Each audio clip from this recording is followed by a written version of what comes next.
Hi folks, thanks for joining me again. I'm Stephen Crone. This is another watercolour demo, and today got this big, massive, wide open landscape.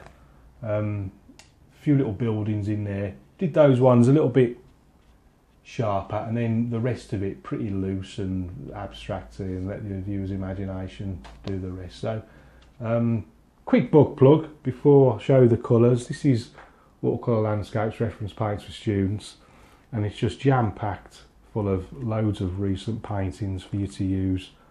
You can copy these if you want to have a go at some of them, just to help you on your way. It's just a general guide really. Say if you're looking online and stuff, you just got it on print, on paper in front of you. I think it's easy to refer to than staring at screens all the time. So that's available on Amazon. That's $14.99, free delivery on Amazon. So check out the description for the links. Today's colours, I've used ultramarine, lemon yellow, Payne's grey, alizarin crimson, raw sienna and light red. So all 7 colours apart from the burnt umber. And then got a couple of riggers, 0 and number 3. A couple of flats I used, and then most of it as always done with a large Ron Ranson Hake brush. Let's try with a abrasive, just for something different instead of using the brush. Right, so let's see what I can do with this. Bit of ultramarine.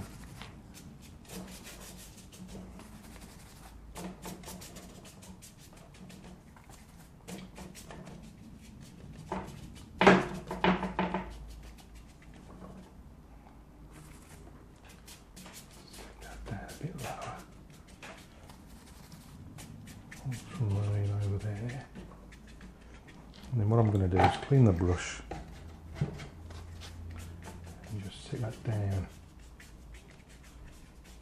something like that, down to the horizon line.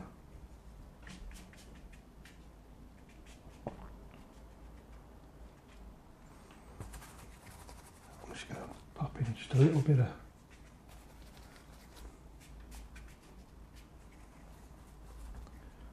ground first, just to give it something to work with. I'll come back to that in a bit. Give that a clean. Bit of raw sienna. This is just like an initial bit of groundwork, and I'll come back to it later. It's like a sort of initial wash.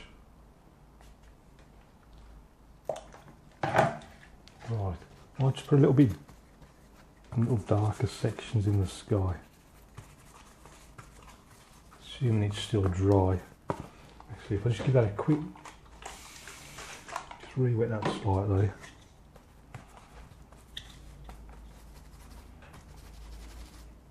I'll just get some darker sections in there.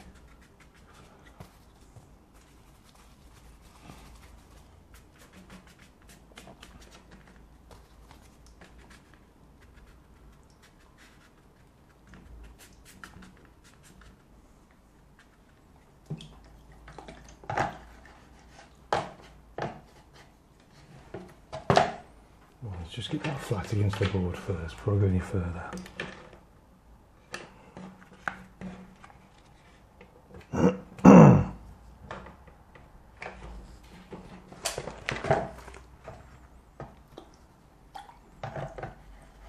what I'm going to do now is just use a clean brush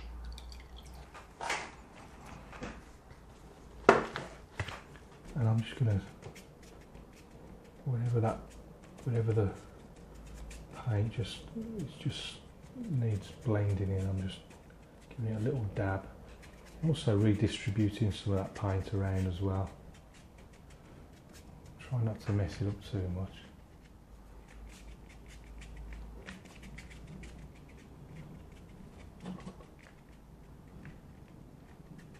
And as it dries, it'll just dry lighter and lighter.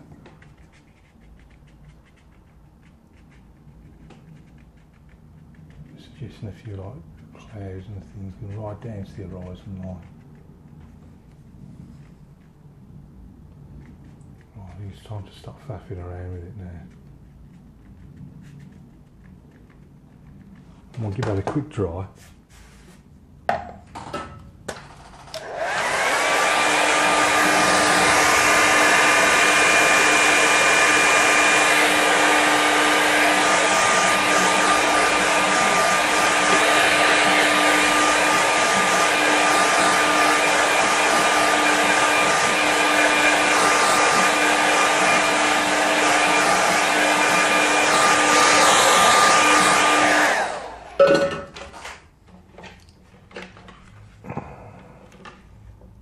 Right, now I'm going to start working on the most distant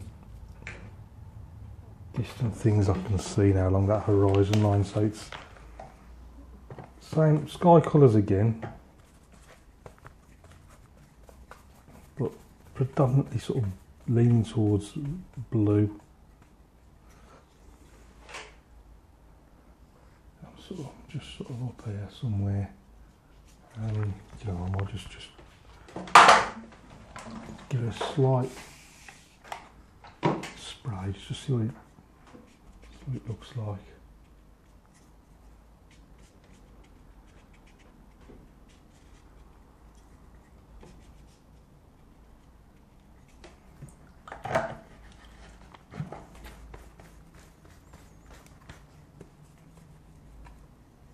Just a touch of green in there.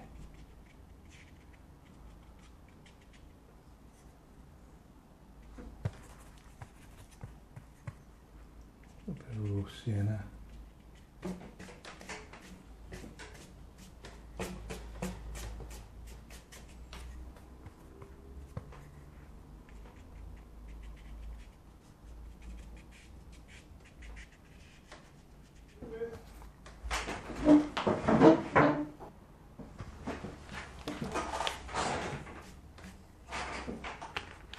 Now for a few darker sections. Here, bit of Payne's grey, alizarin, and just dropping a few little dabs here and there.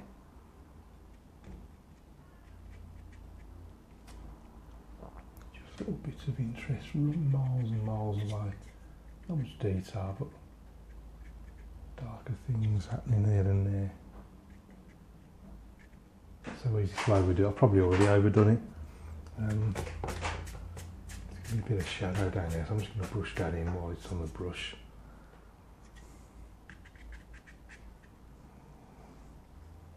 And come back to that in a minute. Switch to a flat brush. In fact, that one's just. I'll take a bit of raw sienna, a little bit of red. Start popping in a few buildings.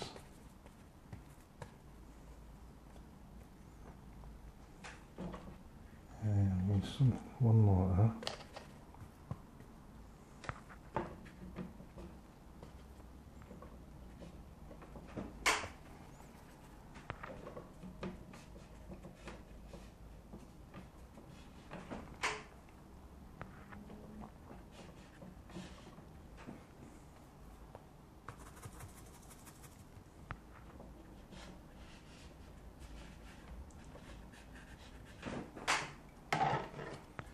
Piece of card,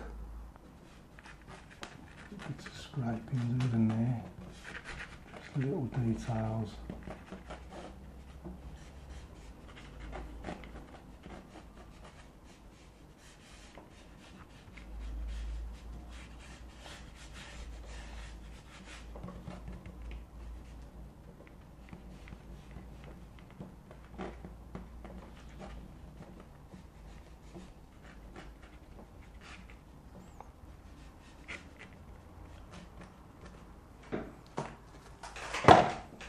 Little things going on there. I don't know what they are, could be anything. You know, I need something to look at, something to keep you interested. What colour we got on here? Let's just whack some of that in over there. I'm going to stick a big tree in, not a big tree, but a dark tree. on the streets. It's going to be up something like that. It's going to be covering some of those buildings. Just a hint of a few.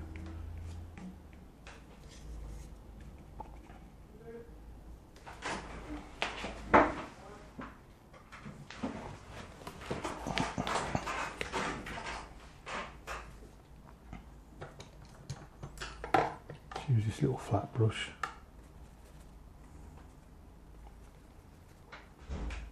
I'm just going to pop a few more little things here and there.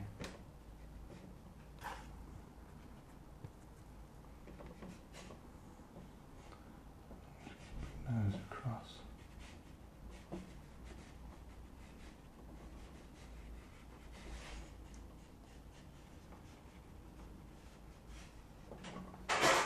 Just little details.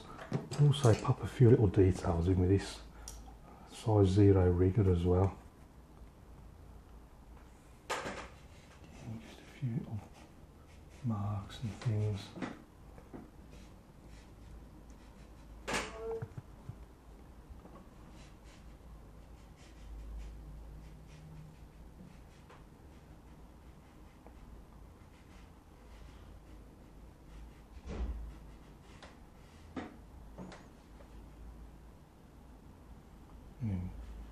A lot of the paint's gone off the brush now, so I can go really far away now, little details right in the distance.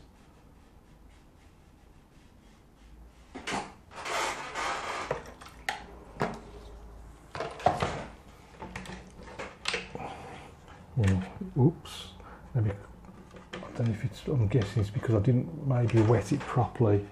The paper has gone a little bit crinkly. I know there was a reason. I've been doing it one way for 15 years.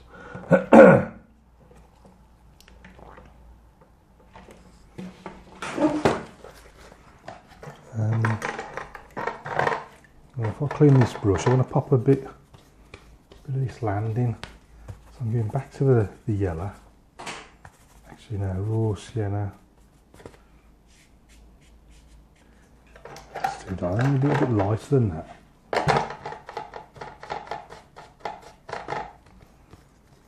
A bit lighter. Let's just go back into some yellow. Something like that.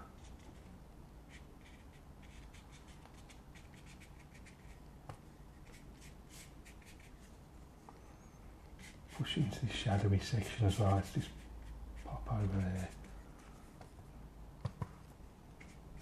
Bit of raw sienna.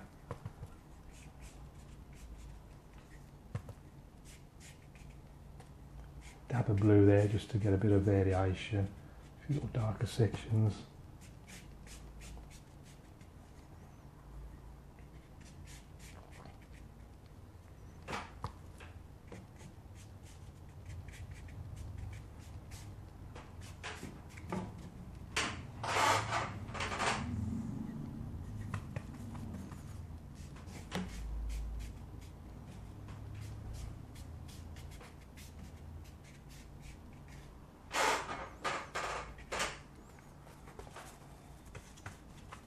Few slightly darker bits.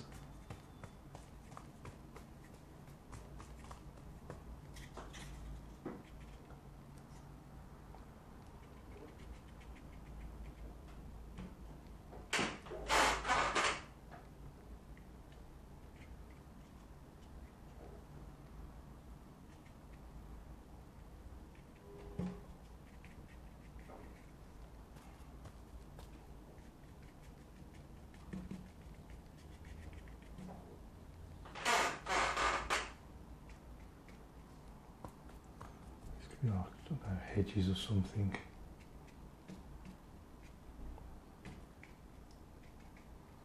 Just a hint of something going on here and there.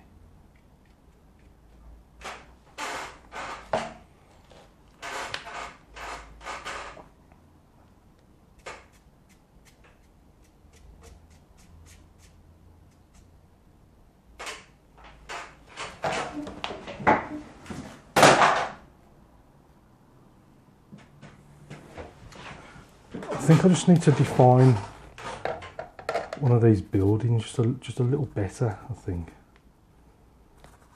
So I'm just going to use this little flat brush.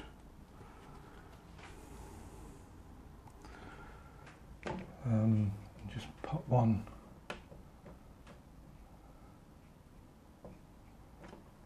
Let's just have one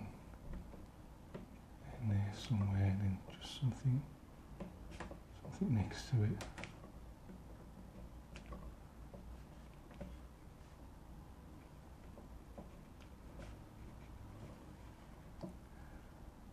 Let's just pop a little chimney on there.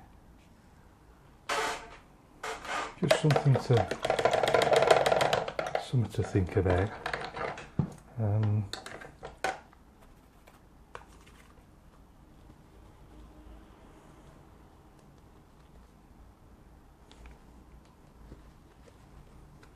now I'm just going to finish it off.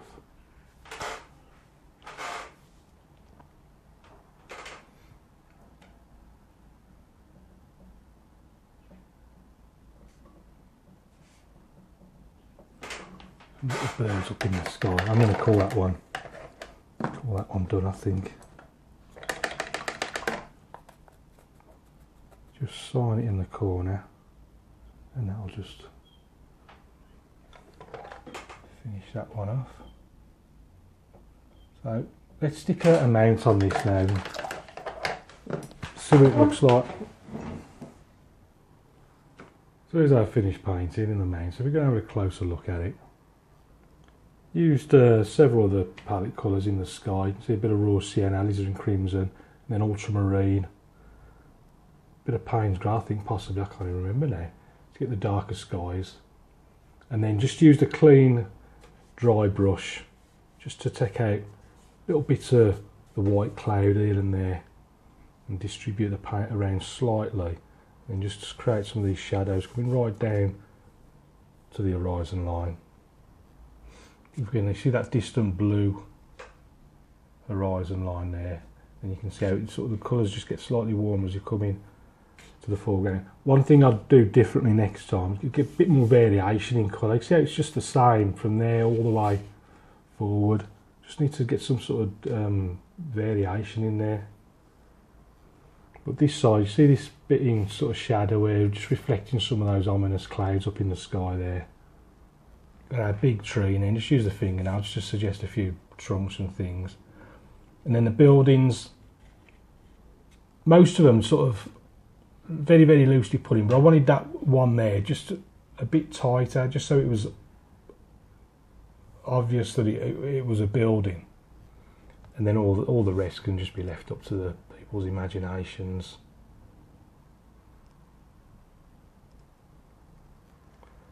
So I hope you enjoy that. Thanks always for watching, for your support. Thanks to all the patrons over at patreon.com/Stephen Cronin. Do join me over there if you get the opportunity. You'd be very much appreciated. Remember, all the books are on Amazon. Just search for Stephen Cronin or follow the links in the description. So until next time, keep practicing. Happy painting. If you've got any questions, please ask, and I'll see you again soon.